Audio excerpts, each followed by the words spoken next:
Hi, good morning. Welcome to Business. My name is Darrell Kwao. The Ghana Free Zones Authority has described the creation of special economic zones as strategic in expansion and diversification of Ghana's economy. This, it believes, will be achieved through the manufacturing of significant products locally that will help reduce imported goods. According to its Chief Executive Officer, Michael Aaron Okwe Jr., such a move is necessary to examine the country's pattern of trade supply chains, amongst others. He spoke to Joy Business at a workshop on the contribution of special economic zones to economic diversification in Africa. Special economic zones were adopted relatively late in Africa, but they have been gaining considerable traction recently. Today, there are an estimated of 237 established special economic zones in 38 of the 55 African Union member states. Many more are under construction or in the projection stage. According to Chief Executive Officer for the Ghana Free Zones Authority, Michael Okwe Jr., special economic zones will improve intra-trade activities among African countries. He explained that this will help his outfit to strategize and focus on how to set up zones for production. Well, the role of such special economic zones will be expansion.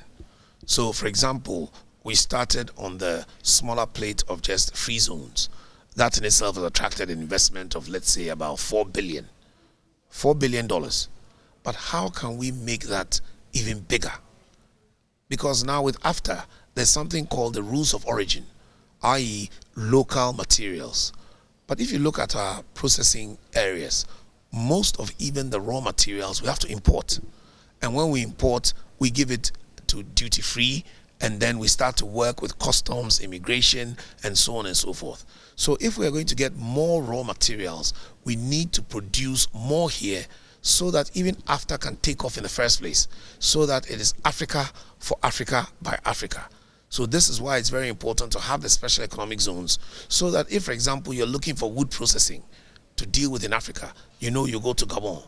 If you're looking for cotton, you know you go to Benin or Togo. This, for example, is being done.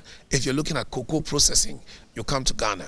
Ghana is doing many other things in terms of fruit juice for the European market, if you look at blue skies and so on and so forth. Country manager for the United Nations Conference on Trade and Development, Amelia Santos Paulino, maintained that such initiative is necessary to support the private sector and boost the activities of the African Continental Free Trade Area. It's part of a project that was developed in cooperation and with the support of the German government through the GFZA, and the objective was to carry on the work that we started in 2019 on trying to understand the landscape of special economic zones and what are the challenges and opportunities. Then in the context of the development and implementation of the Africa Continental Free Trade Area, we saw an opportunity to contribute in terms of analyzing what is the context in which SEZ operate, whether they can continue to be a tool for foreign direct investment attraction and for productivity, employment creation, and other benefits for local economy.